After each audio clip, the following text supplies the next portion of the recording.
Ya, shalom, shalom. Wah, saya repot nih blockingnya. Nah, Bapak Ibu Saudara, kita akan belajar sama-sama.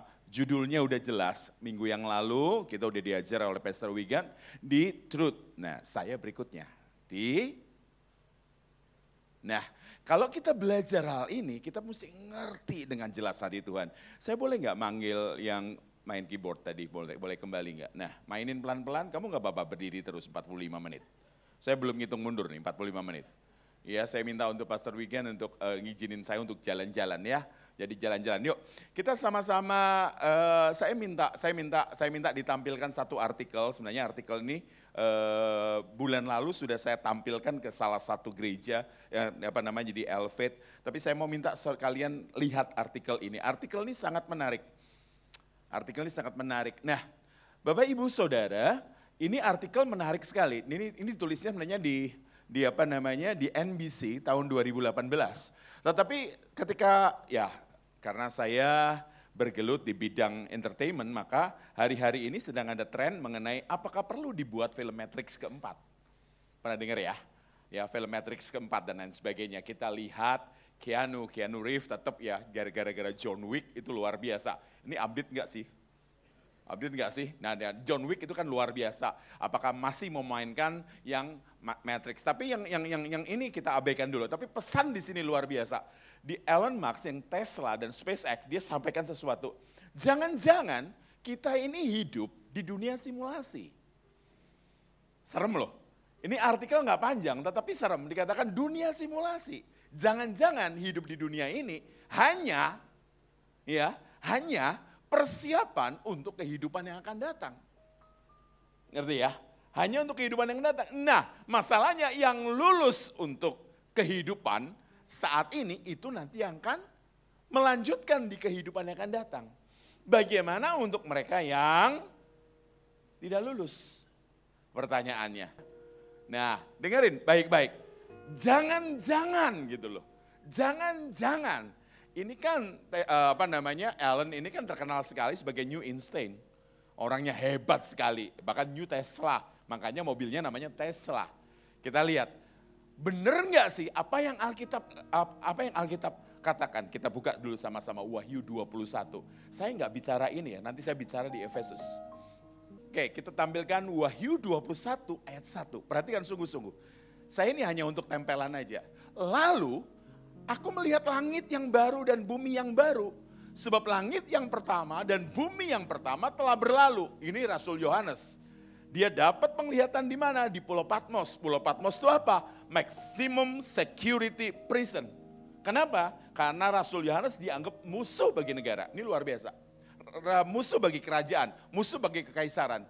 Rasul Yohanes melihat, ya, kalau kitab Wahyu ya bahasa Inggrisnya Revelation. Padahal isinya bukan melulu wahyu. Bukan melulu wahyu loh. Kalau kita ngelihat kitab ini namanya apa? Wahyu, bahasa Yunaninya Apokalipsis. Artinya yang dibukakan. Katakan sama-sama yang dibukakan. Ini menarik sekali. Nah, Rasul Yohanes melihat langit yang baru dan bumi yang baru. Berarti ada langit yang pertama dan bumi yang pertama. Kita ngelihat Kejadian 1 ayat 1 dan Kejadian 1 ayat 2. Nih. Pada mulanya Allah menciptakan langit dan, kalau Allah menciptakan langit dan bumi, mari kita pikirkan, sifatnya Allah itu sempurna. Allah itu sempurna, ngomong amin. Kalau Allah menciptakan langit dan bumi, pasti sempurna. Dan kedua sifatnya Allah, Allah selalu mengerjakan dengan tatanan. Katakan tatanan. Tatanan. Sampai sekarang ibu-ibu itu kalau hamil 9 bulan, enggak pernah bisa dikompres jadi 3 bulan. Ada enggak capek 3 bulan? Dengerin ya, dengerin. Makanya sekali lagi, banyak orang yang ketika ikut Tuhan, AJBS, asal ada Yesus, beres semua. Enggak. Seakan-akan kan instan loh, ikut Yesus instan ya. Ibu-ibu, engkau ke sini, para wanita engkau ke sini, berapa lama duduk diam di depan kaca? Ngerti ya? Nah, ibu-ibu ngerti sekali lagi. Ya, saya di dunia entertainment, saya ngerti banget. Untuk yang jadi sekarang, wajah yang sekarang, perlu berapa lama treatment? Ngerti ya? Oke, nggak ada yang tanpa tatanan. Nah, Allah menciptakan langit dan bumi sempurna, tetapi aneh ayat 2, tolong jangan diilangin ayatnya. Ayat yang kedua, beda banget, dikatakan apa? Bumi belum berbentuk dan kosong, bayangin. Terus gelap gulita menutupi samudra raya dan roh Allah melayang-layang. Nah, antara ayat 1 dengan ayat 2 itu dijelaskan di kitab Wahyu. Apa yang terjadi? Lucifer itu, Hilal bin Sahar itu jatuh. Ingat, dia belum dihukum. Dia belum dihukum. Dia hanya dibuang. Dibuangnya kemana? Di bumi. Dia ngacak seluruh bumi. Makanya lihat, kalau orang diacak-acak sama iblis kayak gini nih. Belum berbentuk. Makanya ditanya kalau ada teman punya masalah. Dia tanya, lu muka lu, iya gue gelap, belum berbentuk dan kosong galau cek. Ya ini hidupnya kita kalau gak ada Yesusnya. Maka Tuhan menciptakan lagi langit dan bumi. Tuhan itu mengapa? Recreate. Itu jagonya tuh. Makanya kalau kita di dalam Tuhan, kita ciptaan baru. Bumi pun pernah diciptakan kembali. Saya nggak ikut ributnya orang ya. Kalau saya mau ributnya orang saya bisa. Dikatakan apa? Ada 2. 1 percaya teori evolusi. 1 teori penciptaan. Penciptaan juga ada 2. 1 yang percaya old earth. 1 percaya young earth. Nah, nggak ngerti kan? Ya udah, jangan terusin. Ini luar biasa, luar biasa. Nah, ketika Tuhan menciptakan langit dan bumi ada tatanan hari pertama, hari kedua, hari ketiga, hari keempat. Enggak bim salah bim pek, langsung abrakadabra pop, langsung jadi 1 hari sedih. Enggak. 1 hari, 2 hari, 3 hari, 4 hari, 5 hari, hari ke-6 baru Tuhan menciptakan manusia. Kejadian 1 ayat 26. Nah, di sini pertempuran dimulai. Di sini pertempuran dimulai. Ayo. 1 ayat 26 itu yang mengoperasikan jabatannya luar biasa namanya Asrot, asisten sorot. Ya, berfirmanlah Allah, baiklah kita menjadikan manusia menurut gambar. Gambar itu bukan berarti muka kita kayak Tuhan, enggak. Tapi kita punya DNA-nya Tuhan. Apa itu? Punya pikiran, punya perasaan, punya kehendak. Nah, dan rupa. Nah, sekali lagi pahami rupa, katakan sama-sama rupa. Rupa ini kalau kita diciptakan untuk mengisi pikiran, mengisi perasaan, Tuhan datangin Adam dan Hawa setiap hari. Untuk ngisi apa? Pikiran, perasaan. Makanya orang Kristen gak bisa instan. Sekali datang ke gereja, terus kemudian bisa hidup seminggu. Gak bisa. Gak bisa. Kita gak bisa download yang cepat. Gak bisa. Tantangan Senin kita masih baterai penuh. Selasa masih baterai penuh. Rabu saham turun, semua turun. Nah, tanggal 20 gimana cara ngebayar karyawan. Di situ kita mulai apa? Ngerti ya? Makanya kalau Bapak Ibu ngomong gini, Tuhan kasih aku hati yang sabar. Nanti kita bisa belajar. Truth itu apa? Righteous itu apa? Kita ngelihat banyak orang Kristen ngomong Tuhan kasih yang sabar. Setelah itu Tuhan turunin malaikat bawa pil sabar. Makan ini nak 3 kali sehari kali setahun dijamin kamu sabar. Nggak bisa. Kalau engkau berdoa Tuhan kasih aku hati yang sabar. Yang turun apa? Sorry ya Pak Wigan. Sorry ya Ibu ya saya ngomongnya kasar. Kalau kita nih ngomong Tuhan kasih sabar. Yang datang apa? Besok kita lewat dekat Salemba. Iya, kita pakai mobil aman, nyaman, tenang. Kita nyetir bener, kecepatan bener, semua bener. Ada ibu-ibu, ada tante-tante, pakai Duster, pakai Honda Scoopy, riting kiri beloknya kemana? Hanya Tuhan yang tahu. Dia sendiri nggak tahu. Betul nggak? Dia belok seenaknya sendiri. Bayangin, di situ kita belajar sabar. Makanya bagi saya orang Kristen nih, ya, kalau saya nggak belajar firman Tuhan, saya cerita sedikit. Saya lahir indigo, parah indigo. Saya kalau Bapak Ibu pernah lihat ada satu kesaksian, saya kesaksiannya cukup parah. Saya nggak mau cerita lengkap. Habis waktu saya hanya dikasih oleh Pak Wigan 45 menit. Saya nggak punya. Ya kecuali saudara teriak terus, baru saya jalan. maaf, saya belok sana. Ngerti ya? Saya belajar bela diri sejak kecil dan saya sendiri guru saya itu tidak terlihat. Jadi saya belajar bela diri dan kemudian setelah jadi Kristen pun saya belajar. Sampai hari ini pun masih belajar saya. Ya, 2 aliran bela diri yang cukup keras, satunya pakai pedang. Nah, dengerin bagian ini. Bagi saya yang gak masuk akal adalah kekristenan itu apa? Tampar pipi kiri, beri. Suruh puasa bisa saya Pak. Pak, kejawen kan saya dulu. Suruh puasa bisa saya. Suruh mute, mati geni, ngeluang. Mute itu makan yang putih-putih. Ya, mati geni gak pakai api, bisa. Tapi ketika apa? Ketika suruh ngeluang, suruh dikubur, bisa. Tapi ketika disuruh tampar pipi kiri, beri pipi kanan, enggak bisa. Aku ini lahir di Surabaya, tampar pipi kiri, tonjok. Makanya perlu 2 tahun, ya. Perlu 2 tahun saya tampar pipi kiri, saya bilang enggak masuk akal kok. Enggak masuk akal, kamu suruh jalan saya dari Surabaya ke Malang saya bisa, tapi suruh tampar pipi, beri pipi kanan, enggak bisa. Perlu 2 tahun setelah itu, son belajar ngampuni. Perlu 2 tahun, tampar pipi kiri.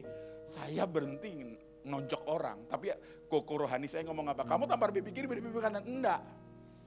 Oh iya kok, saya tampar pipi kiri, beri pipi kanan. Lihat biru. Terus kamu apain orangnya? Ya saya ludahin kok. Maju, ayo maju. Katanya tampar pipi kiri, pipi kanan kan? Iya, kaki-kaki kan enggak ngomong. Kaki kan bisa melayang gitu loh. Nah tahu yang terjadi? Perlu 3 tahun tidak meludahi orang. Makanya dikatakan, baiklah Allah menjadikan manusia punya kualitas Allah. Tapi kalau kita punya kualitas Allah, kita perlu betul-betul kita diisi oleh Allah. Pikiran kita, perasaan. Makanya orang Kristen yang gak pernah baca firman, orang Kristen yang gak pernah ke gereja, orang Kristen yang gak pernah koneksi sama Tuhan. Ingat ya, handphone sekarang kan bagus banget. Kita tidur, dia update. Betul, update dah, iOS-nya dan lain sebagainya. Bayangin orang Kristen yang tidak pernah terhubung dengan Tuhan, update-nya gimana? Hang hidup lo. Nangkep ya? Nangkep ya di sini ya, jangan marah sama saya. Makanya banyak kehidupan saudara, kok berat? Karena engkau gak pernah terhubung. Engkau gak pernah diupdate statusmu dengan Tuhan. Engkau gak pernah ngalami wow dengan Tuhan tiap hari. Ngerti ya? Saudara jangan bilang, ini kayaknya manusia gagal. Saya gak gagal saudara.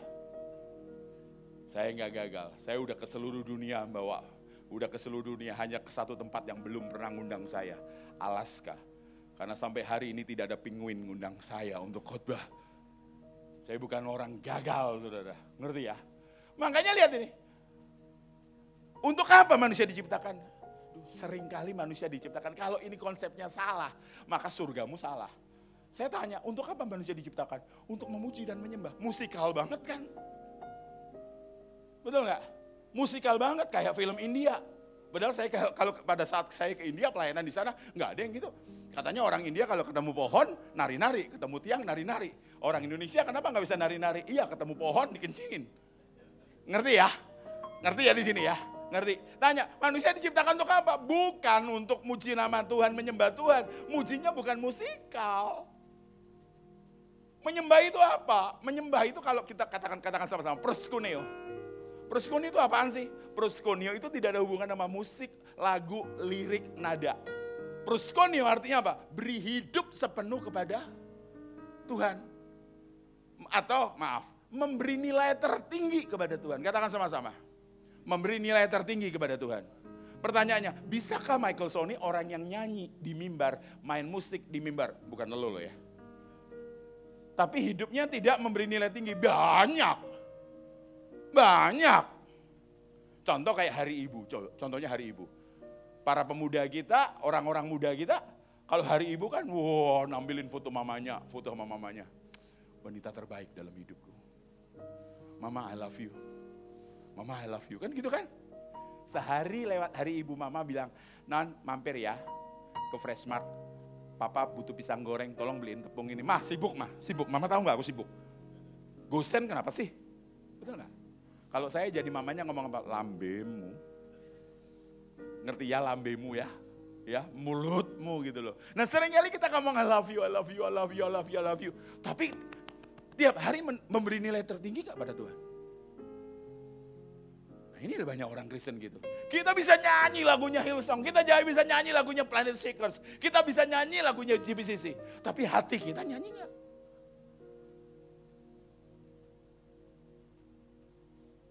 Ngerti ya? Ngerti sampai di sini ya? Mau beri nilai tinggi gak sih? Kalau hari ini Pak Jokowi bilang, aku nginep di rumahmu. Saudara kasih kamar yang mana? Kamar yang terbaik. Saudara bahkan berani ngungsi ke kamar yang lain. Demi Pak Jokowi dapat kamar yang terbaik, yaitu kamarmu.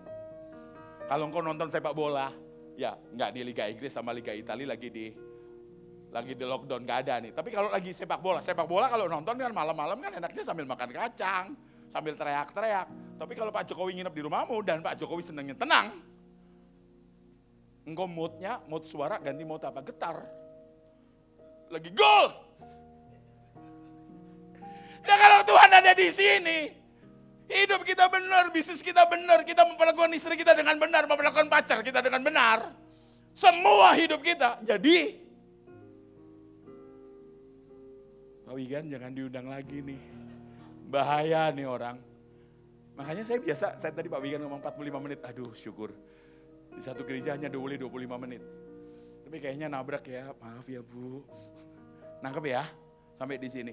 Manusia diciptakan untuk apa? Berkuasa atas lautan, berkuasa atas udara, berkuasa atas, ini bukan avatar ya. Lanjut, berkuasa atas apa?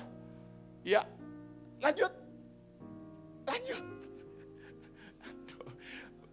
Atas tendak, atas bumi. Ini luar biasa, laut, udara, bumi. Tapi ada satu yang nyelip. Binatang melata. Siapa ini? Iblis. Sebenarnya bukan iblis, setan. Hilal bin Sahar. Lucifer. Jadi manusia diciptakan untuk ngalahin iblis. Tapi manusia dikalahkan iblis. Ngerti ya? Sampai muncul rescue plan. Yesus lahir. Kejadian 3:15. Nanti saya langsung masuk topik. Jadi salah kalau orang Kristen ngomong peperangan rohani. Pakai minyak urapan, pakai garam lah. Pakai cairan-cairan ini. Sekarang tambahin disinfektan. Buset dah, ini setan kok apa gitu loh. Saudara boleh tanya saya setan tuh kayak apa nanti setelah selesai ibadah. Iya, dikatakan apa? Aku akan mengadakan permusuhan antara engkau setan, aku akan mengadakan permusuhan antara engkau Hilal bin Sahar dengan perempuan ini pun aneh. Kalau saudara jeli, para bisnismen yang jeli ngelihat di situ ada Adam, ada Hawa, ada Lucifer. Harusnya ditanya ngomong ini antara keturunanmu ular dan keturunannya Adam, karena tidak mungkin Hawa hamil tidak ada sponsor utamanya. Coba bayangin anakmu pulang dari kampus ngomong apa, "Ma, aku hamil." Kenapa? Kena matahari, Ma. Nggak ada. Harus ada insepsi dulu. Tapi yang ini dikatakan apa? Seakan-akan Tuhan nggak ngerti. Tuhan cerdas. Aku akan mengatakan antara engkau, Lucifer dengan perempuan ini, antara keturunanmu dan keturunannya. Artinya akan lahir seorang keturunan dari perempuan tanpa campur tangan laki-laki. Setan berhasil mendistraction si Hawa, si Adam. Sehingga panggilannya untuk mengalahkan iblis, panggilannya untuk berkuasa atas bumi. Pertanyaan gini, kalau Adam dan Hawa tidak jatuh dalam dosa, kira-kira umurnya berapa? Umurnya di bumi berapa? Umurnya di berapa? Ayo dong. Ya? Ini banyak yang muda loh di sini. Ibu-ibu langsung gimana? Abadi. Ada kematian enggak? Enggak ada. Ada neraka enggak? Ada surga enggak? Enggak perlu. Tapi gara-gara Adam Hawa jatuh, harus ada rescue plan. Akan ada seorang perempuan yang hamil tanpa laki-laki. Ada ayatnya, ada Lukas 1 ayat 27. Mulai dari 26. Saya harap saya bisa lari cepat nih. Bahannya banyak, saya udah nawar ke gembala saudara, tapi katanya nggak boleh, harus stick di tema, ya udah. Dalam bulan yang ke-6, Allah menyuruh malaikat Gabriel. Gabriel tuh malaikat yang punya nama. Nama itu adalah penugasan, ya. Pergi ke sebuah kota di Galilea bernama Nazaret. Katakan sama nama Nazaret. Nazaret, lanjut. Ini bagus banget. Kepada seorang, kata perawannya dihitung, kepada seorang perawan yang bertunangan dengan seorang bernama Yusuf dari keluarga Daud, nama 2 kali. Katakan sama-sama Almah. Katakan sama-sama Parthenon. Parthenon itu artinya apa? Bukan hanya perawan, tapi never been touched sama never been kissed. Beda sama perawan zaman now kan. Makanya kalau ada orang pemberkatan nikah gitu kan, pakai cadar gitu kan. Terus gembalanya ngomong gini, mari silakan pengantin pria membuka cadar pengantin wanita dan mencium pengantin perempuan untuk pertama kali. Apa? Pertama kali. Bibir dah ludes gitu kok. Nah lihat yang ini, lihat ini, sungguhan nih, dengerin. Perawan ini, saudara tahu, aturan Yahudi, kalau sampai disentuh, harus dibuat lubang dan dilempari batu. Yesus akhirnya lahir dari Maria. Luar biasa, Yesus bisa jadi sempurna. Yesus pernah distraksi enggak? Pernah. Waktu apa? Yesus habis puasa. 3 kali itu meremeh yang 2, tapi yang 1 yang paling bahaya. Lucifer ngomong apa? Lucifer ngomong apa sama Yesus? Kalau kamu sujud menyembah aku akan berikan. Artinya kenapa? Yesus, kamu gak usah disalib. Gak usah pakai disalib. Kamu cukup menyembah aku akan berikan seluruh dunia. Aku berikan umat manusia. Aku berikan alam roh kepada kamu. Kamu jadi rajanya. Dan terkah, siapa yang jadi Tuhannya? Lucifer. Yesus ngomong, pergi. Nah, kita mau belajar nih. Cara ngusir setan. Bukan berarti pulang dari sini sudah jadi eksorsis semua ya. Corona gak bisa ya. COVID-19 gak bisa ya. Dalam nama Yesus keluar, gak bisa. Gak bisa. Makanya orang Kristen itu perlu tatanan gitu loh. Saudara gak bisa baca Mazmur 91 sambil duduk, diulang pagi 1, siang 1, malam 1, emang puyer. Puyer sakit kepala, gak bisa. Ngerti ya di sini ya? Yuk kita belajar. Kita belajar di mana sebenarnya yang Tuhan mau. Kita harus hidup di dalam truth. Tapi satunya mesti jelas, righteousness. Kita lihat di mana ayatnya, kita buka sama-sama Efesus 6 ayat yang ke-10. Kita lulus ini, kita masuk langit baru, bumi baru. Nah, kita lihat sekarang. Ya, akhirnya hendaklah kamu kuat di dalam Tuhan. Saudara kalau mau baca, kata akhirnya saudara mesti baca Efesus 1 sampai Efesus 5 selesai. Baru bisa bicara, akhirnya hendaklah kamu kuat di dalam Tuhan. Ya, di dalam kekuasaannya. Nggak bisa kuat di tempat yang lain. Nggak bisa. Harus kuat di dalam Tuhan. Dan kuat di dalam, ini 2. Saya nggak punya waktu untuk bahas, pelanin dikit aja. Ya, lanjut ayat 2, ya, ayat 11. Kenakanlah, Bapak Ibu, iblis itu jagonya distraksi. Dia berhasil mendistraksi, mengalihkan perhatiannya si setan selama bertahun-tahun. Makanya saya minta distractionnya, saya minta gambarnya rada serem tuh. Tuh, banyak orang yang nggak sadar. Kayak saudara mau apa? Saudara mau ngerebus ini nih kodok. Saudara rebus aja, kodoknya dimasukin. Dia nggak akan tahu kalau mau dia dibunuh. Kita ingetin, ntar lagi tuh direbus. Enggak. Dia panas, dia baru sadar ketika apa? Toleransi panasnya, dia udah nggak bisa terima.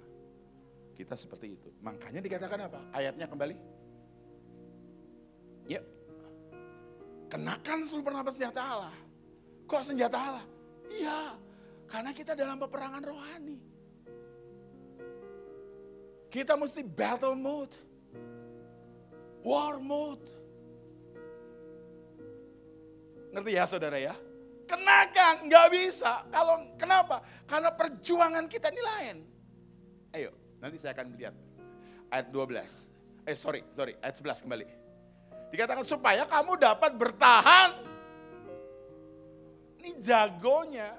Minggu yang lalu Pastor Wigan bicara, iblis itu bapak pembohong. Dia pinter banget kok, pinter banget. Pinter banget membelokkan tuh pinter banget. Bayangin ya, Elia Itu mujizatnya luar biasa. Elisa itu 2 kali lipatnya Elia. Harusnya di bawahnya Elisa ada namanya Gehazi. Harusnya 4 kali lipat dari Elia. Tapi gagal loh, kena kusta. Bayangin.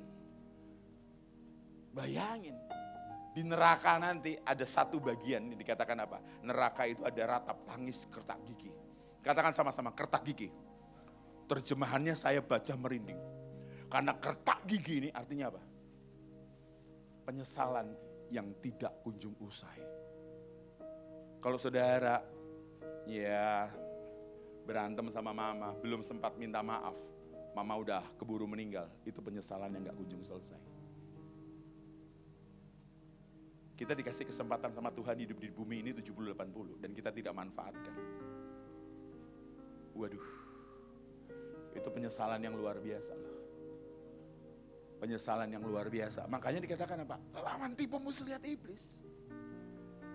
Iblis diberikan apa? Nanti kita lihat righteousnya di mana. Nanti muncul. Berikutnya ayat 12. Dikatakan apa?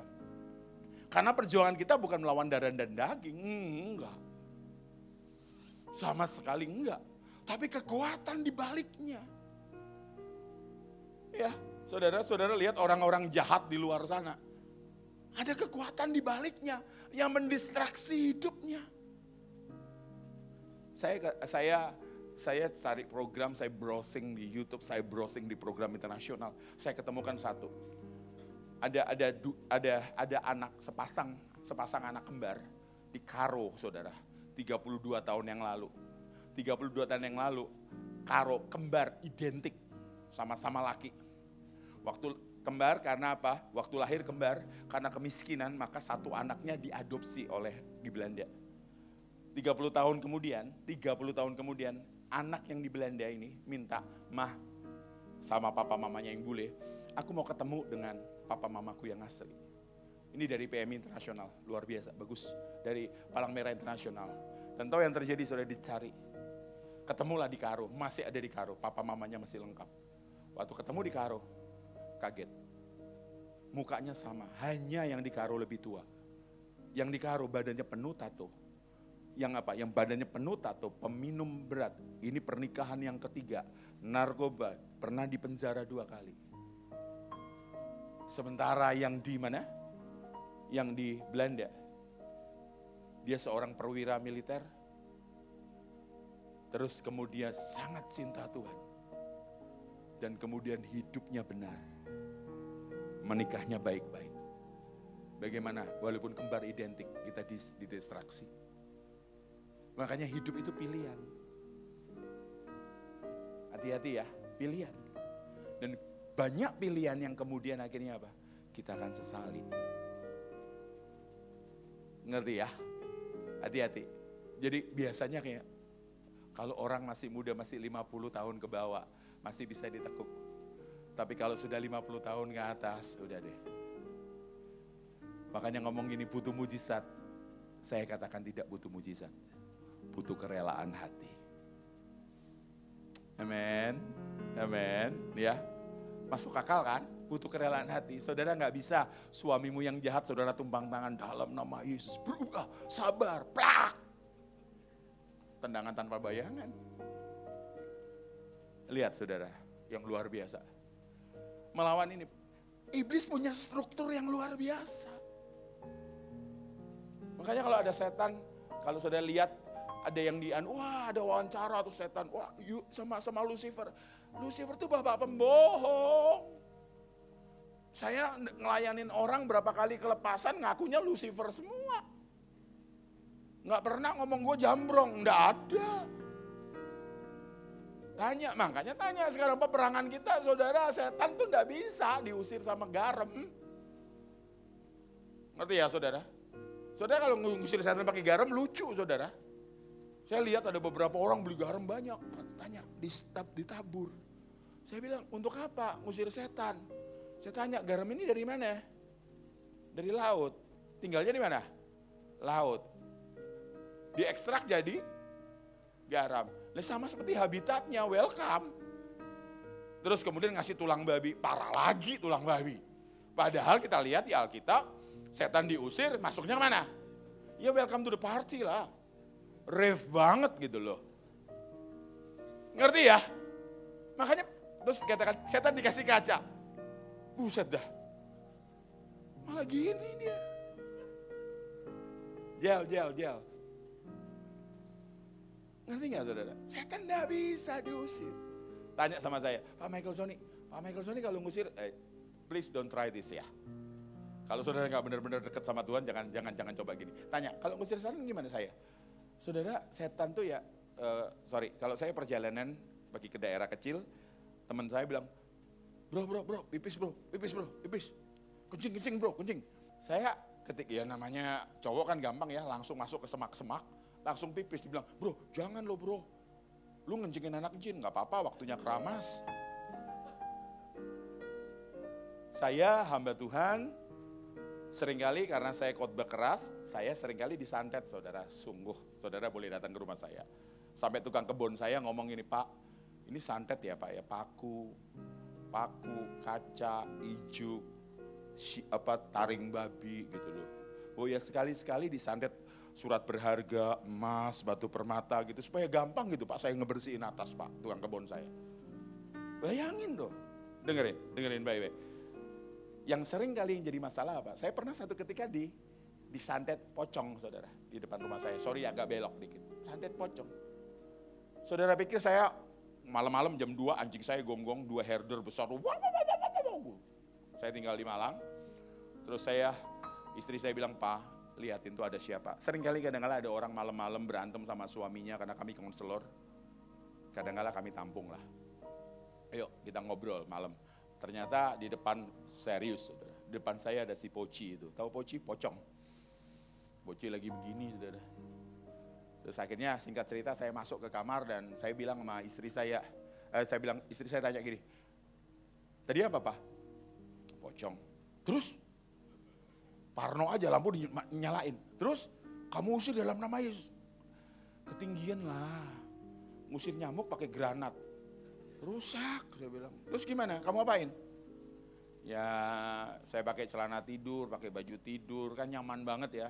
Saya udah berat lah pintunya, saya lihat tuh si Poci jam 2 pagi, 2:30 ada di situ dengan muka polos begini gitu. Tahu saudara, saya apain? Serius. Ini bukan level kita harusnya, ya. Tahu ketika saya buka, saya lihat, saya usir nama Yesus enggak? Saya teriakin serius, tanya istri saya teriakin. Gak kreatif, ganggu orang tidur. Saya masuk, loh saudara tahu nggak? Kalau saudara lari di pocong itu kan gagal paham. Bisa ngejar saudara? Enggak bisa. Saudara sudah sampai Petamburan, dia baru sampai di mana? Di kelokan itu. Makanya saya bilang gak kreatif. Karena setan tahu siapa saya. Saya anaknya gak perlu pakai salib yang gede. Gak perlu, dia tahu. Makanya waktu kami pertama kali menikah, saya cari rumah yang berhantu saudara. Conjuring banget. Falak banget. Kenapa? Kuburan yang diuruk. Itu murah. 650.000 4 kamar, dapurnya lebih gede daripada kamar. Coba bayangin, murah banget gak? Plus setan. Tapi begitu sampai, serius, begitu sampai masuk saya katakan apa? Who's the boss? Tunjukin siapa? Teman saya bilang, Pak, tiap kali penampakan tolong tancapkan paku 1. Hari itu saya bilang sama adik-adik rohani saya, paku-paku yang tempel di dinding dengan di kayu, copotin semua. Pak, nantangin setan. Tahu saudara, kumpulin berapa? 3,5 kilo. Bayangin berapa kali penampakan setan. Saya bilang, sampai saya duduk gini. Ini rumahku, aku anaknya Tuhan. Kamu keluar, nggak pakai macam-macam. Tunjukin who's the boss, siapa anak Allah yang sungguh. Jangan, ini perlu ayam hitam kaki putih, dipilok. Perlu bunga 7 macam, pergi ke pasar bunga beli 7 macam. Air dari 7 mata air. Sekarang gampang, kalau zaman saya dulu susah 7 mata air. Sekarang pergi ke Indomaret. Aqua dari mata air mana? Ades dari mata air mana gitu kan, kumpulin aja jadi satu, selesai dah. Nah, saya enggak seperti itu, tunjukin. Tanya teman-teman saya, salah satu dokter di Surabaya, tahu, hihihi, saya bilang apa? teriak, dalam nama Yesus, sambil mundur-mundur. Kan seringkali kan diusir setan kita. Saya bilang apa? Cangkemmu. Makanya peperangan kita, setan yang tinggal di pohon, setan yang tinggal di rumah kosong, setan yang tinggal di danau, setan yang tinggal di perempatan. Itu setan kecil, saudara. Setan kecil, itu setan gak kreatif, saudara. Setan yang gede yang tinggal di mana? Yang ngasih ide orang buat agama, yang ngasih ide istri alternatif. Mesra tuh ya sama istri, bukan sama sekretaris. Itu punya ide gitu loh. Saya tanya ke teman-teman yang selingkuh, kamu ngapain sih selingkuh? Kenapa sekarang selingkuh? Dulu kamu baik-baik. Dulu kan gak ada modalnya, sekarang kan sukses. Gue bisa modalin tinggal di sana, kan lumayan jagain apartemen gue. Buset ya, dia kasih ide tau gak? Hati-hati ya, kesuksesan itu buntutnya kadang-kadang gak enak. Oke, kita lihat sekarang, lanjut. Ayat 13. Ini strukturnya iblis. Sorry agak lama. Sebab itu ambillah perlengkapan senjata Allah, supaya kamu dapat mengadakan perlawanan pada hari yang jahat itu. Ini bukan hari yang jahat. Covid bukan hari yang jahat, ini baru try out. Kalau mau unas ini try out. Ini belum saat yang jahat. Kita masing-masing mau yang berhadapan sama hari yang jahat. Sebenarnya ada stepnya orang Kristen loh. Stepnya orang Kristen tuh ada. Gitu loh. Pertama kali kalau kita hidup, itu satu, ya dikatakan apa? Bisa berbuat dosa, BBD, ya, dan mau berbuat dosa. Ini mau nih. Tapi orang Kristen yang maju terus dalam Tuhan, bisa berbuat dosa, tapi tidak mau berbuat dosa. Sudah tidak mau. Yang terakhir, sudah tidak bisa berbuat dosa dan tidak mau berbuat dosa. Sama seperti ibu-ibu. Di sini sudah kelebihan berat badan. Sudah dilirikin. Nah, di sini mulai apa? Di sini mulai apa? Masih apa? Masih pengen. Kalau orang Chinese-nya Surabaya ngomong masih damcia. Masih rakus gitu loh. Di sini masih lihat gini. Di sini nggak bisa, pokoknya mau dah. Di sini mulai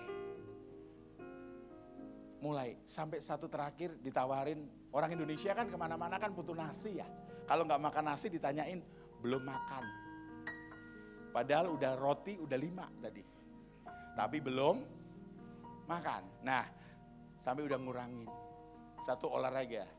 Hari pertama datang ke fitness, pulang itu saudara, itu bisa refleksi bisa 5 jam. Masak bisa 3 jam. Udah kayak SpongeBob betul. Betul loh, tapi sampai pada taraf di sini udah beda. Masih ngomongnya apa? Hari ini sajalah. Kan gitu kan, excuse-nya banyak. Hari ini saja. Hari ini saja. Yang cowok-cowok, semalam saja bersamamu mengenang asmara kita. Nah, di sini masih nih. Tapi yang di sini udah beda banget. Ditawarin, maaf ya, cukup. Aku udah makan tadi siang.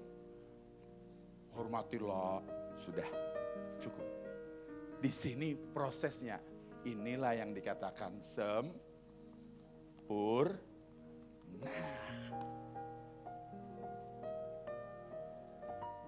Amin. Ayo ayatnya kembali yuk. Geser dikit aja, geser dikit. Yuk. Udah cukup, kamu duduk. Nah, mereka lebih berotot daripada kamu. Dia fokus pertumbuhannya otot perut. Terus, jadi berdirilah tegap. Nah, ini yang kita bahas sekarang. Berikat pinggangan kebenaran, jelas truth. Ini dasar, ini perlu komitmen. Tanpa komitmen tidak bisa. Hidup di dalam truth itu harus komitmen, tidak bisa. Jadi katanya Pak Wigan, Pastor Wigan, saya boleh lebih 5 menit. Oke. Saudara masih bersama saya?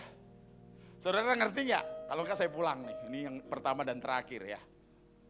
Kita hidup dalam kebenaran. Tetapi apa itu berbaju sirakan keadilan? Bukan, itulah righteousness itu. Hanya bahasa Indonesianya keadilan. Saya nulis sedikit, saudara, di apa namanya, di catatan saya menarik sekali. Menarik sekali, saya buka. Mata saya plus ya saudara. Saya tulis, ini tulis apa? Yang di sini yang disebut keadilan, righteousness itu adalah apa sebenarnya? Di kayu sune, katakan sama-sama, di kayu sune. Di kayu sune itu adalah perbuatan kebenaran. Hasil dari truth itu, hasil dari sini, hasil dari kebenaran itu, perbuatan kebenarannya. Yang akan jadi apa? Perbuatan, saya tulis ya, perbuatan kebenaran yang dilakukan setiap hari berdasarkan truth ini, saudara, yang akhirnya jadi apa? Jadi sifat, kemudian jadi apa? Karakter. Katakan sama-sama karakter. Di Alkitab luar biasa, oncelin ayatnya. Berdiri tegap, berikatkan pinggang kebenaran. Tegap ini stand firm di firman Tuhan. Makanya susah kalau kita nggak betul-betul berdiri di firman. Tapi jadi Kristen perlu berapa lama? Makanya kalau pendeta-pendeta belum ada pemberkatan ya, karena baru perdana nih. Biasanya kalau saya berkatin orang, saya kan ngomong apa? Maukah engkau menerima dia sebagai suamimu? Perempuan biasanya menangiskan di balik cadar. Dalam suka dalam sehat dalam kaya minggu yang lalu dikatakan dalam kurus ataupun gendut. Kayaknya curhat ya Bu ya. Nah, dengerin ini. Biasanya perempuan kan kilaf kan di sini. Ngomongnya apa? I do. 10 tahun kemudian ngomongnya, aduh. Mau tuker tambah gak bisa. Tanya. Saudara, kalau ini warna putih, perlu bukti enggak? Enggak perlu. Tapi kalau perempuan ngomong, I do, maukah kamu setia? Pendetanya bisa tanya, maukah kamu setia? Perlu bukti enggak? Berapa lama buktinya? Seumur? Setia perlu bukti seumur? Saya pernah lihat istrinya teman saya kena cancer, dia di samping kuburannya ngomong, "Mah, aku udah penuhi janjiku, sampai kematian memisahkan kita." Hebat loh. Jadi Kristen itu perlu berapa lama? Seumur hidup. Ayatnya di mana? Ayo buka ayatnya. Roma 10 ayat 9. Wah, saudara bisa duduk tenang, saya udah keringatannya udah. Saya nanti lari dari sini ke bandara, bukan lari naik mobil. Saya pakai celana pendek, pakai t-shirt, pakai sendal kesayangan saya. Yang pernah masuk ke, udah gak perlu disebut ya, nanti dicari lagi. Sendalnya Michael Sony masuk di IG di mana ya?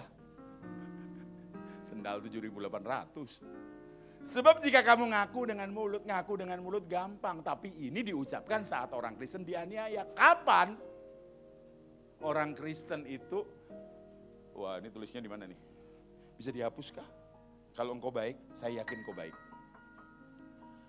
Oh keras, ya udah, nggak usah. Ya, ini aja deh ya. Orang Kristen itu, Yesus mati, Yesus bangkit, Yesus naik ke surga. Roh Kudus turun itu tahun berapa saudara? Tahun 30. Orang Kristen itu dianiaya sampai tahun 350 tahun. Baby Kristen ini dianiaya. Ngerti ya saudara? Saat ini ditulis, itu orang Kristen sedang dianiaya. Jadi ngaku dengan mulut, saat itu 5 hal terjadi. 1 ditangkap, kedua dimiskinkan, ketiga dianiaya. Ya, jadi pada saat ayat ini muncul, itu orang Kristen sedang dianiaya. Jadi ngaku dengan mulut, fatal. Belum ngaku orang udah tahu, gimana? Dia tuh di kayu sunenya itu apa? hidupnya, truth yang keluar lewat perbuatannya itu kelihatan. Mereka melihat Yesus, hasil dari apa?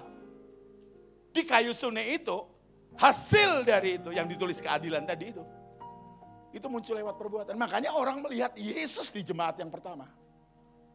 Nah, orang lihat kita lihat Yesus atau lihat siapa? Saya satu ketika pernah marah. Ini Pak Wigan. Anak saya pria, laki-laki itu pernah saya marahin. Saking marahnya dia terpojok, saya maju terus. Satu ketika dia melakukan ini.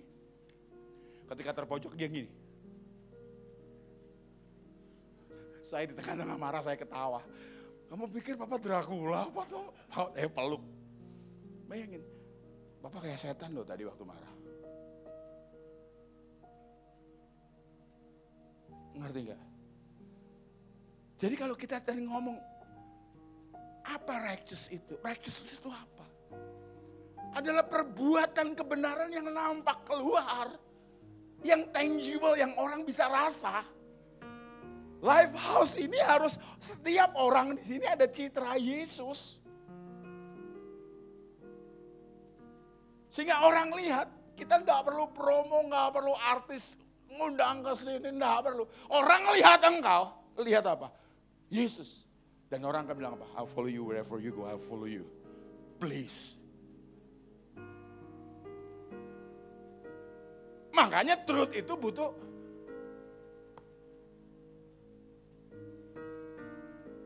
ini lifetime commitment. Nangkep ya saudara? Pahami dulu, sampai sini ngomong amin. Amin. Makanya tanya, kan, dan percaya.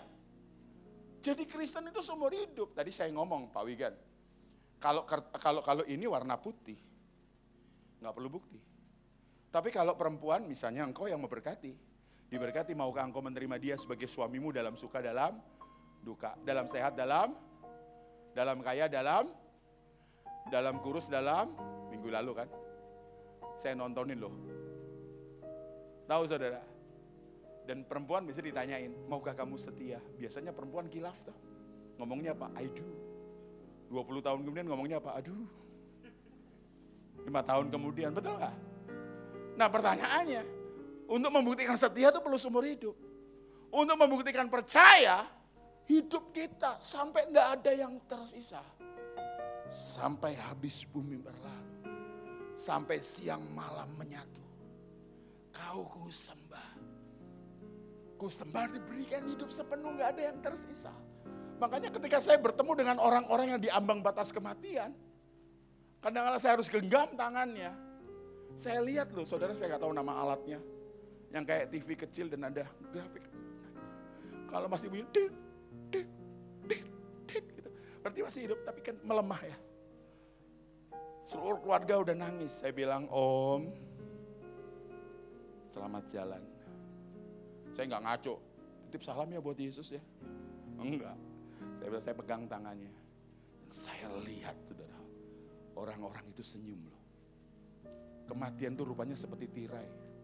Saya lari ke sini ya. Seperti tirai, saudara. Orang lewat tirai. Separuh masih di dalam, separuh sudah. Badannya tuh masih hidup. Udah menurun, detak jantung menurun, otak, listrik di otak masih. Tetapi rohnya udah berpindah. Kenapa dia senyum? Karena di balik itu ada sosok yang dia kenal. Dan yang pasti dia bilang ngomong apa? You miss me?